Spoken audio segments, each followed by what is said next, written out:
ಕರುನಾಡು times ಚಾನೆಲ್ನಲ್ಲಿ ಸುದ್ದಿ ಮತ್ತು ಜಾಹೀರಾತು ನೀಡಲು ಈ ನಂಬರ್ಗೆ ಕರೆ ಮಾಡಿ.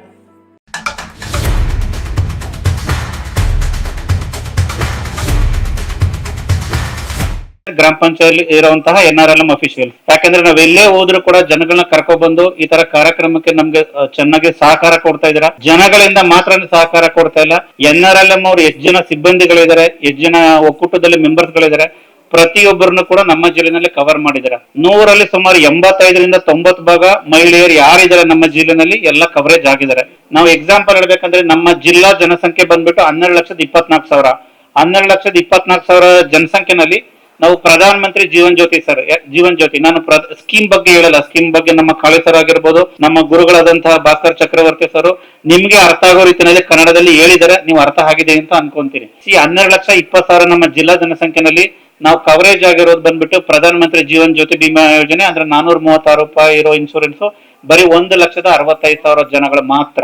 ಮತ್ತೆ ಹಾಗೆ 20 ರೂಪಾಯಿ ಇನ್ಶೂರೆನ್ಸ್ 12,21,000 ಜಿಲ್ಲಾ ಜನಸಂಖ್ಯೆನಲ್ಲಿ ಕವರೇಜ್ ಆಗಿರೋದು 2,65,000. ಯಾಕೆ ನಮ್ಮ ಜಿಲ್ಲೆ ನಾವು ಯಾಕೆ ಅಷ್ಟು ಅತಿ ಹಿಂದುಳಿದು ನಾವು ಯಾಕೆ ಎನ್ರೋಲ್ಮೆಂಟ್ ಮಾಡ್ಕೊಂತ ಇದೀವಿ? ನಾವು ಜಸ್ಟ್ ಒಂದು ಸಿಂಪಲ್ ಆಗಿ ಕಂಪ್ಯಾರಿಸನ್ ಹೇಳ್ತೀವಿ.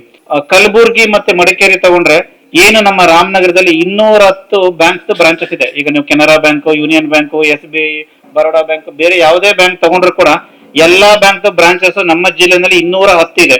ಅದೇ ರೀತಿ ನೀವು ಬೇರೆ ಜಿಲ್ಲೆ ಕಲಬುರ್ಗಿ ಆಗಿರ್ಬೋದು, ಮಡಿಕೇರಿಗಳು ತಗೊಂಡ್ರೆ ಅಲ್ಲೆಲ್ಲ ಏನಾಗುತ್ತೆ, ಬ್ರಾಂಚಸ್ ಗಳು ತುಂಬಾ ದೂರ ಇರುತ್ತೆ. ಈವನ್ BC ಪಾಯಿಂಟ್ಸ್ ಕೂಡ ಇಲ್ಲ. ಅಲ್ಲೆಲ್ಲ ಎನ್ರೋಲ್ಮೆಂಟ್ ಜಾಸ್ತಿ ಆಗಿದೆ. ಎಕ್ಸಾಂಪಲ್ ಏನಂದ್ರೆ ಈಗ ಮಡಿಕೇರಿ ತಗೊಂಡ್ರೆ ಅಲ್ಲಿನ ಜನಸಂಖ್ಯೆ ಬಂದ್ಬಿಟ್ಟು ಜಿಲ್ಲಾ ಜನಸಂಖ್ಯೆ 5,40,000 ಜನ ಇದ್ದಾರೆ. ಬಟ್ ಅಲ್ಲಿ 3 ಲಕ್ಷ ಜನದ ಮೇಲೆ ಪ್ರಧಾನ ಮಂತ್ರಿ ಸುರಕ್ಷಾ ಬಿಮಾ ಯೋಜನೆ ಅಂದ್ರೆ 20 ರೂಪಾಯಿ ಇನ್ಶೂರೆನ್ಸ್ ಮಾಡಿದ್ದಾರೆ.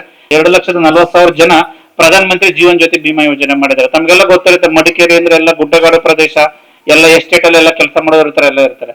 ಸೊ ನಮ್ಮಲ್ಲಿ ಆರ್ಥಿಕ ಸಲುವಾಗಿ ಬ್ಯಾಂಕ್ಗಳು ಗ್ರಾಮೀಣ ಪ್ರದೇಶದಲ್ಲಿ ತುಂಬಾ ಇದ್ರೂ ಕೂಡ ಮತ್ತೆ BC ಪಾಯಿಂಟ್ಸ್ ಗಳು ತುಂಬಾ ಇವೆ.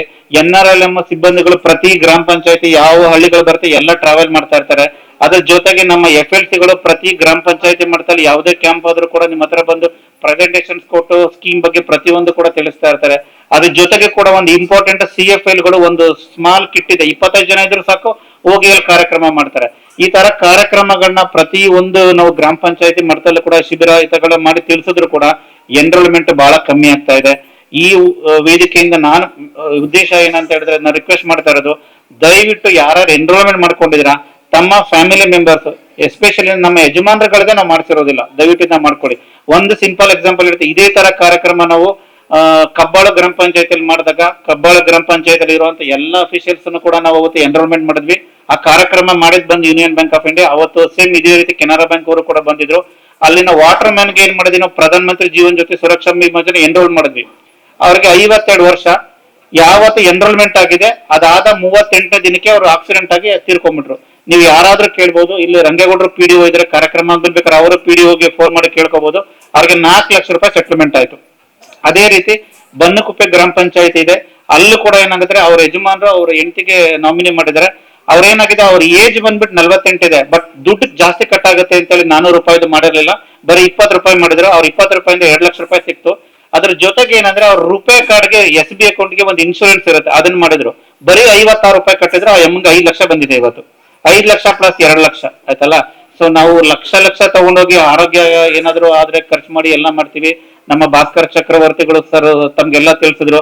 ಈ ಕಾರ್ಯಕ್ರಮ ಈ ಪ್ರಾಡಕ್ಟ್ ಏನಿದೆ ಇದು ಕೆನರಾ ಬ್ಯಾಂಕ್ ದಲ್ಲ, ಯೂನಿಯನ್ ಬ್ಯಾಂಕ್ ದಲ್ಲ, ಆಕ್ಸಿಸ್ ಬ್ಯಾಂಕ್ ದಲ್ಲ, ಇದು ಕೇಂದ್ರ ಸರ್ಕಾರದ ಪ್ರಾಡಕ್ಟ್.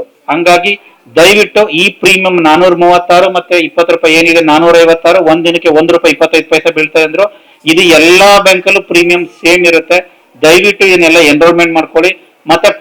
ಮತ್ತೆ ಎನ್ರೋಲ್ಮೆಂಟ್ ಮಾಡ್ಕೊಂಡು ಸುಮ್ಮನೆ ಇರಬಾರ್ದು. ಪ್ರತಿ ವರ್ಷಕ್ಕೊಮ್ಮೆ ಮೇ 20ನೇ ತಾರೀಕಿಂದ ಹಿಡಿದು ಜೂನ್ 10ನೇ ತಾರೀಕುವರೆಗೂ ನಿಮ್ದು ರಿನಿವಲ್ ಆಗ್ತಾ ಇದೆಯಾ, ನಿಮ್ಮ ಪ್ರೀಮಿಯಂ ತಮ್ಮ ಪಾಸ್ಬುಕ್ ದಲ್ಲಿ ಡಿಡಕ್ಟ್ ಆಗಿದ್ಯಾ, ಡಿಡಕ್ಟ್ ಆಗಿದ್ರೆ ಮಾತ್ರ ರಿನಿವಲ್ ಆಗಿದೆ ಅಂತ ಅದನ್ನ ಪರಿಶೀಲನೆ ಮಾಡ್ಕೋಬೇಕು. ನೀವೇನಾಗುತ್ತೆ, ಇನ್ಶೂರೆನ್ಸ್ ಮಾಡ್ಬಿಡ್ತೀರಾ, ಅಕೌಂಟ್ ಅಲ್ಲಿ ದುಡ್ಡದೆ ಅಂತ ಹೇಳ್ಬಿಟ್ಟು ಮನೇಲಿ ಬಂದು ಮಲ್ಕೋಬಿಟ್ಟು ವರ್ಷಗಟ್ಟಲೆ ಆದ್ರೆ ಬ್ಯಾಂಕಲ್ಲಿ ಹೋಗೋದಿಲ್ಲ, ಅವಾಗ ಆಗುತ್ತೆ ಅಂತ ಅನ್ಕೊಂಡಿರ್ತೀರ. ದಯವಿಟ್ಟು ಆ ರೀತಿ ಆಗಲ್ಲ. ಪ್ರತಿ ವರ್ಷ ರಿನಿವಲ್ ಆಗುತ್ತಾ ಇಲ್ವಾ ಅಂತ ನೀವು ಪಾಸ್ಬುಕ್ ದಲ್ಲಿ ಡೆಬಿಟ್ ಆಗಿರೋದು ಪ್ರೀಮಿಯಂ ಕಟ್ ಆಗಿರೋದು ಬಂದಿರುತ್ತೆ, ಅದನ್ನ ವೆರಿಫೈ ಮಾಡ್ಕೋಬೇಕು, ಇದನ್ನ ಎನ್ಶೂರ್ ಮಾಡಬೇಕು. ಅದೇ ಜೊತೆಗೆ ಇಂಪಾರ್ಟೆಂಟ್ ಅಂದ್ರೆ ಡಿಜಿಟಲ್ ವಂಚನೆ ಪ್ರಕರಣಗಳು ದಿನೇ ಜಾಸ್ತಿ ಆಗ್ತಾ ಇದೆ. ನಮ್ಗೆ ಗೊತ್ತಿಲ್ಲ ಏನ್ ಮಾಡ್ತೀವಿ, ಸಮ್ ಟೈಮ್ಸ್ ನಮ್ಮ ಮೊಬೈಲ್ಗಳನ್ನೆಲ್ಲ ಮಕ್ಳು ಕೊಟ್ಬಿಟ್ಟಿರ್ತೀವಿ, ಮಕ್ಳಿಗೆ ಯಾವ್ದೋ ಲಿಂಕ್ ನ ಕ್ಲಿಕ್ ಮಾಡ್ಬಿಡ್ತಾರೆ, ಅವಾಗ ಹೋಗ್ಬಿಡುತ್ತೆ. ಮತ್ತೆ ಯಾವುದೇ ಕಾರಣಕ್ಕೂ ಬ್ಯಾಂಕ್ ಆಗಿರ್ಬೋದು, ಅಂದ್ರೆ ನೀವು ಯಾವ್ದು ವ್ಯವಹಾರ ಮಾಡ್ತೀರಾ ಆ ಬ್ರಾಂಚ್ ಆಗಿರ್ಬೋದು ಅಥವಾ ಗ್ರಾಮ ಪಂಚಾಯತಿ ಆಗಿರ್ಬೋದು, ಯಾವುದೇ ತರದ ಗೌರ್ಮೆಂಟ್ ಡಿಪಾರ್ಟ್ಮೆಂಟ್ ಆಗಿರ್ಬೋದು, ತಮ್ಗೆ ಸಬ್ಸಿಡಿ ಬರಲಿ. ಇವಾಗೆಲ್ಲ ಗೃಹಲಕ್ಷ್ಮಿ ಹಣ ಬರ್ತಾ ಇದೆ, ಎಲೆಕ್ಟ್ರಿಸಿಟಿ ಹಣ ಬರುತ್ತೆ, ಅನ್ನಭಾಗ್ಯದಲ್ಲಿ ನಿಮ್ಗೆ ಸಬ್ಸಿಡಿ ಬರುತ್ತೆ, ನಿಮ್ಗೆ OTP ಬರುತ್ತೆ. ಅದನ್ನ ಹೇಳಿ ಅವಾಗ ಮಾತ್ರ ನಿಮ್ಗೆ ಗೃಹಲಕ್ಷ್ಮಿ ಹಣ ಬರುತ್ತೆ, ಇಲ್ಲ ಅಂದ್ರೆ ಬರೋದಿಲ್ಲ ಅಂತ ಹೇಳ್ತಾರೆ. ಎಷ್ಟೇ ಪ್ರೆಸರ್ ಬರಲಿ, ಗೃಹಲಕ್ಷ್ಮಿ ಹಣ ಬರದಲ್ಲೇ ಇದ್ರೂ ಪರವಾಗಿಲ್ಲ, ಫೋನ್ ಅಲ್ಲಿ ಯಾರು ಫೋನ್ ಮಾಡ್ತಾರೆ ದಯವಿಟ್ಟು ಕೂಡ ಯಾರಿಗೂ ಕೂಡ OTP ಹೇಳಬೇಡಿ. ಮತ್ತೆ ವಾಟ್ಸಪ್ ಅಲ್ಲಿ ನಿಮ್ಗೆ ಗೊತ್ತಿಲ್ಲದೆ ಇರುವಂತ ವ್ಯಕ್ತಿಗಳಿಂದ ಮೆಸೇಜ್ ಬಂದ್ರೆ ದಯವಿಟ್ಟು ಕೂಡ ಕ್ಲಿಕ್ ಮಾಡಬೇಡಿ. ಈಗ ವಾಟ್ಸಪ್ ಅಲ್ಲಿ ನಮ್ ಜಿಲ್ಲೆಯಲ್ಲಿ ಒಂದು ಏನ್ ನಡೀತಾ ಇದೆ ಅಂದ್ರೆ, ಸುಮ್ನೆ ವಾಟ್ಸಪ್ ಮೆಸೇಜ್ ಕಳಿಸ್ಬಿಡೋದು, ಮತ್ತೆ ಕೆರೆ ಗ್ರಾಮ ಪಂಚಾಯತಿ ಫೋಟೋ ಕಳ್ಸೋದು, ಮತ್ತೆ ಕೆರೆನಲ್ಲಿ ಒಂದು ಕಬ್ಬಳಮ್ಮನ್ ಫೋಟೋ ಕಳಿಸ್ಬಿಡೋದು. ನೀವೇನ್ ಅನ್ಕೋತೀರಾ, ನಮ್ಮೂರವರು ಯಾರ ಕಳಿಸ್ತಾ ಇದಾರೆ ಅಂತ ಏನ್ ಮಾಡಿ ಫೋಟೋ ಕ್ಲಿಕ್ ಮಾಡ್ತಾ ಹೋಗ್ತಾ ಇರ್ತಾರ.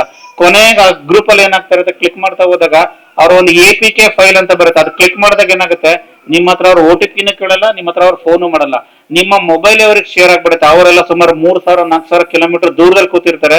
ದೂರದಲ್ಲಿ ಕೂತ್ಕೊಂಡು ನಿಮ್ಮ ಮೊಬೈಲ್ ಅಲ್ಲಿ ಏನೇನ್ ಆಗ್ತಾ ಇರುತ್ತೆ, ಏನೇನ್ ಬರ್ತಾ ಇರುತ್ತೆ ಎಲ್ಲ ನೋಡ್ಕೊಂತಾ ಇರ್ತಾರೆ. ಇವನ್ OTP ಬಂದ್ರು ಕೂಡ ಅವರ ಮೂಲೆಯಲ್ಲಿ ಕೂತ್ಕೊಂಡು ಆ OTP ಎಲ್ಲ ವ್ಯೂ ಮಾಡ್ಕೊಂಡು ಟ್ರಾನ್ಸಾಕ್ಷನ್ ಮಾಡ್ಕೊಂಡ್ಬಿಡ್ತಾರೆ. ದಯವಿಟ್ಟು ಬಹಳ ಹುಷಾರಾಗಿರಿ. ನಿಮ್ಗೆ ಇಂಪಾರ್ಟೆಂಟ್ ಆಗಿ ಒಂದು ತಿಳ್ಕೊಬೇಕಾಗಿರೋದು, ಡಿಜಿಟಲ್ ಪ್ರಕರಣಗಳಲ್ಲಿ ಏನೇ ಆದ್ರೂ ಕೂಡ 1930 ಅಂತ ಒಂದು ನಂಬರ್ ಇದೆ. ಇದಕ್ಕೆ ಇಮಿಡಿಯೇಟ್ ಆಗಿ ಫೋನ್ ಮಾಡಿ ತಾವು ರಿಪೋರ್ಟ್ ಮಾಡ್ಬೇಕು, ಈ ತರ ಆಗಿದೆ ಅಂತೇಳಿ. ಅವಾಗ ನಿಮ್ದು ಬ್ಲಾಕ್ ಆಗುತ್ತೆ. ಮತ್ತೆ ತಮ್ಗೆ ವಾಟ್ಸ್ಆಪ್ ವಿಡಿಯೋ ಕಾಲ್ ಅಥವಾ ನಾರ್ಮಲ್ ವಿಡಿಯೋ ಕಾಲ್ ಬಂದು ನಿಮ್ಗೆ ಡಿಜಿಟಲಿ ಅರೆಸ್ಟ್ ಮಾಡಿದೀವಿ ಅಂತಾರೆ. ಅವರೆಲ್ಲ ನೋಡ್ಕೊಳ್ಳೋದಕ್ಕೆಲ್ಲ ಪೊಲೀಸ್ ಅಧಿಕಾರಿಗಳು ಟೋಪಿ, ಹ್ಯಾಟ್, ಗನ್ ಎಲ್ಲ ತೋರಿಸ್ತಾರೆ ನಿಮ್ಗೆ. ನೀವು ಯಾರಿಗೂ ಕೂಡ ಹೆದರ್ಕೋಬೇಡಿ. ಅವ್ರೇನ್ ಹೇಳ್ತಾರೆ, ನಿಮ್ಗೆ ಆಚೆ ಈಚೆ ಹಿಂಗ್ ಅಲ್ಲಾಡಕ್ಕೂ ಕೂಡ ಬಿಡೋದಿಲ್ಲ. ಎಷ್ಟೇ ನಿಮ್ಗೆ ಪ್ರೆಷರ್ ಮಾಡಿದ್ರು ಕೂಡ ದೂರವಾಣಿಯಿಂದ ಕಾಲ್ ಬರೋದಾಗಿರ್ಲಿ, ವಿಡಿಯೋ ಕಾಲ್ ಬರೋದಾಗಿರ್ಲಿ, ಮೆಸೇಜ್ ಬರೋಗಿರ್ಬೋದು, ಯಾವ ವ್ಯಕ್ತಿಗೂ ಕೂಡ ಶೇರ್ ಮಾಡಬೇಡಿ. ನೀವು ಇಮಿಡಿಯೇಟ್ ಆಗಿ ರಿಪೋರ್ಟ್ ಮಾಡ್ಬೇಕಾಗಿರೋದ ತರ ಸಂಗತಿಗಳಾದಾಗ ಮೊದಲನೇದು ಬ್ಯಾಂಕ್, ನೆಕ್ಸ್ಟ್ ಅದು ನಿಮಗೆ ಗೊತ್ತಿರೋ ಚಿರಪರ್ಗ ಅವ್ರಿಗೆ ಹೇಳಿದ್ರೆ ಅವರು ಸೈಬರ್ ಸೆಕ್ಯೂರಿಟಿ ಸೆಲ್ಗೆ ಹೇಳ್ಬಿಟ್ಟು ಇದನ್ನ ಬ್ಲಾಕ್ ಮಾಡ್ತಾರೆ. ಇದು ಬಹಳ ಇಂಪಾರ್ಟೆಂಟ್. ಇದು ಎಲ್ಲದಕ್ಕಿಂತ ಒಂದು ಅಭಿಯಾನ ಇವಾಗ ಸ್ಟಾರ್ಟ್ ಆಗಿದೆ. ಅಕ್ಟೋಬರ್ 1ನೇ ತಾರೀಕಿಂದ ಡಿಸೆಂಬರ್ ಎಂಡ್ ವರೆಗೂ ಈ ಕಾರ್ಯಕ್ರಮ ಇದೆ. ಯಾರ್ಯಾರು ಡೆಪಾಸಿಟ್ ಗಳನ್ನ ಬ್ಯಾಂಕ್ ಗಳಲ್ಲಿ ಇಟ್ಟಿರ್ತಾರ ಅಥವಾ ಖಾತೆಗಳು ಇಟ್ಟಿರ್ತಾರ, ಆ ಖಾತೆ 10 ವರ್ಷ ತನಕ ತಾವೇನು ಆಕ್ಟಿವೇಶನ್ ಮಾಡಲ್ಲ, ಅದು ಹಾಗೆ ಬಿಟ್ಕೊಟ್ಟಿರ್ತೀರಾ. ಅಲ್ಲಿರೋ ಹಣ ಏನಾಗಿರುತ್ತೆ, Reserve Bank of India DEF ಖಾತೆಗಳಂತ ಇರುತ್ತೆ, ಅಲ್ಲಿಗೆ ಹೋಗ್ಬಿಟ್ಟಿರುತ್ತೆ. ಸೊ ಅದೀಗ ಅನ್ಕ್ಲೈಮ್ ಡೆಪಾಸಿಟ್ ಯಾವ್ದಿದೆ ಅದು ಅಭಿಯಾನ ನಡೀತಾ ಇದೆ. ಪ್ರತಿ ಇದೇ ತರ ಗ್ರಾಮ ಪಂಚಾಯತಿ ಮಟ್ಟದಲ್ಲೂ ಕೂಡ ನಾವು ಕಾರ್ಯಕ್ರಮ ಮಾಡ್ತೀವಿ. ಈವನ್ ಅರ್ಬನ್ ಲೋಕಲ್ ಬಾಡೀಸ್ ಅಲ್ಲೂ ಕೂಡ ಕಾರ್ಯಕ್ರಮ ಮಾಡ್ತಾ ಇದೀವಿ. ನಮ್ಮ FLC ಅವರು ಡೈಲಿ ಈ ತರ ಪ್ರತಿ ಮಂತ್ ಅಲ್ಲಿ 20-25 ಕಾರ್ಯಕ್ರಮಗಳು ಮಾಡ್ತಾ ಇದ್ದಾರೆ. ನಾನು ಕೂಡ ಅದಕ್ಕೆ ಪಾರ್ಟಿಸಿಪೇಟ್ ಮಾಡ್ತಾ ಇದೀನಿ. ಆ ತರ ಯಾವುದೇ ತರದ ಅನ್ಕ್ಲೈಮ್ ಡೆಪಾಸಿಟ್ ಇದ್ರೆ ಸಿಂಪಲ್ ನೀವು ಫಾರ್ಮ್ ನ ಕೊಟ್ಬಿಟ್ಟು, ಡಿಕ್ಲರೇಷನ್ ಒಂದು ಫಾರ್ಮ್ ಇದೆ, ಅದನ್ನ ಕೊಟ್ಬಿಟ್ಟು ಕೂಡ ತಾವು ಕ್ಲೈಮ್ ಮಾಡಬಹುದು. ಅಥವಾ ಖಾತೆಗಳೇನಾದ್ರೂ ಬೇರೆ ರಾಜ್ಯಗಳಲ್ಲಿದ್ದು ಬೇರೆ ಜಿಲ್ಲೆಗಳಿದ್ರೆ ನೀವು ಅಲ್ಲೇ ಹೋಗ್ಬೇಕು ಅಂತ ಇಲ್ಲ. ನಿಮ್ಮ ಹತ್ತಿರದ ಶಾಖೆ ಎಲ್ಲಿದೆ ಅಲ್ಲಿ ನೀವು ಇದನ್ನ ರಿಕ್ವೆಸ್ಟ್ ನ ಕೊಟ್ಬಿಟ್ಟು ನೀವು ಇದನ್ನ ಮಾಡ್ಕೋಬಹುದು. ಮತ್ತೆ ಆರ್ಥಿಕತೆಯಲ್ಲಿ ಏನಂದ್ರೆ ಇಂಪಾರ್ಟೆಂಟ್ ಸಾಮಾಜಿಕ ಭದ್ರತೆಗಳನ್ನ ಕಾಪಾಡ್ಕೊಳ್ಳೋದು. ಈ ಸಾಮಾಜಿಕ ಭದ್ರತೆ ಕಾರ್ಯಕ್ರಮಗಳಾಗಿರೋದ್ರಿಂದ ಈ ತರ ನಾವ್ ಏನಿದೆ ಸ್ಕೀಮ್ಸ್ ಬಗ್ಗೆ ತಮ್ಗೆ ಎಲ್ಲ ತಿಳಿಸಿದ್ವಿ. ಇದೇ ರೀತಿ ಕೆನರಾ ಬ್ಯಾಂಕ್ ಅಲ್ಲೂ ಕೂಡ ತುಂಬಾ ಹಲವಾರು ಸೇವಾ ಸೌಲಭ್ಯಗಳು ಪ್ರತಿ ಬ್ಯಾಂಕ್ ಅಲ್ಲೂ ಕೂಡ ಇರ್ತದೆ. ಜನಗಳು ಇಂಪಾರ್ಟೆಂಟ್ ಆಗಿ ತಮ್ಗೆ ಏನ್ ಅವಶ್ಯಕತೆಗೆ ಯಾವ್ಯಾವ್ದು ಸ್ಕೀಮ್ಸ್ ಗಳಲ್ಲಿ ಸಾಲ ಅವಶ್ಯಕತೆ ಇದೆಯೋ ಅದನ್ನ ಅಪ್ಲೈ ಮಾಡ್ಕೊಂಡು ಸಾಲನ ಸರಿಯಾಗಿ ಮರುಪಾವತಿ ಮಾಡಿ, ಸಿಬಿಲ್ ಅಲ್ಲಿ ಏನು ಪ್ರಾಬ್ಲಮ್ ಆಗದಂಗೆ ತಾವು ಎನ್ಶೂರ್ ಮಾಡ್ಕೊಂಡು ಬ್ಯಾಂಕಿಂಗ್ ವ್ಯವಹಾರಗಳನ್ನ ಮಾಡ್ಬೇಕು ಅಂತ ಹೇಳ್ತಾ ನಾನು 2 ಮಾತುಗಳನ್ನ ಮುಗಿಸ್ತಾ ಇದ್ದೀನಿ.